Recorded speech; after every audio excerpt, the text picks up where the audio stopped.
you were able to test out the Bark phone, the Bark watch. Why did you love it? What stood out to you? Just any anecdotes about that? First off, I always look, like I said, does the brochure, does the product match the brochure? Does the marketing match the actual? And it does.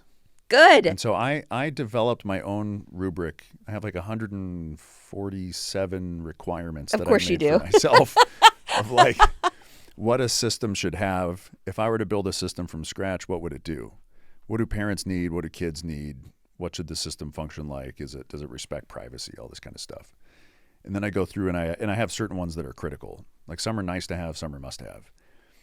So Bark meets all the must-haves, and it actually functions in a way so that a system is useless if parents can't use it themselves, if parents can't figure it out. Mm-hmm. And so my thing I look for first is what's the experience of the parents, and is it high friction or low friction? So the Bark product is a low friction product that is accessible cross-platform. So regardless of the type of the device that the parents have, the kid can have a Bark phone because the Bark phone is an Android phone. Mm-hmm. Typically, you have to stay within the same ecosystem as a family. Right. If the parents have Android, the kid gets Android. Mm-hmm. If the parents have iPhone, the kid gets iPhone because the parental controls are ecosystem specific. But Bark is not ecosystem specific. So for the parents. And so like I have an iPhone, but I was able to test the product and install the parental control suite on my iPhone and then manage the Bark Android phone. It's amazing. If you had asked me 2 years ago, would I want a monitoring system surveilling my kids' activity and communications online? I'd have a really hard time. I'd have to really think, and I'm not sure what I would say. Fair. Now that I know the actual objective status of the dangers, and that suicide is the second leading cause of death for kids, and that mental health is rampant, mental health problems are rampant, the state of affairs is so bad that I think you should have a monitoring and a surveillance system for your kids.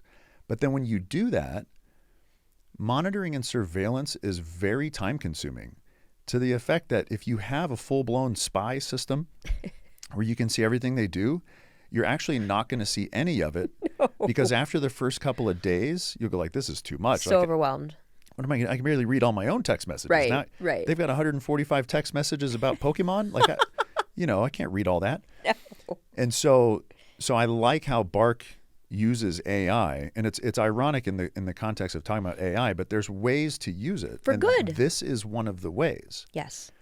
To say, hey, parents, of all the 1,000 text messages, this one message should catch your attention that you might want to look at, and it just shows you the one or two messages that are relevant so that it's privacy respecting while also alerting you to the most important things, and that the filters are effective, and most importantly, they're tamper-proof.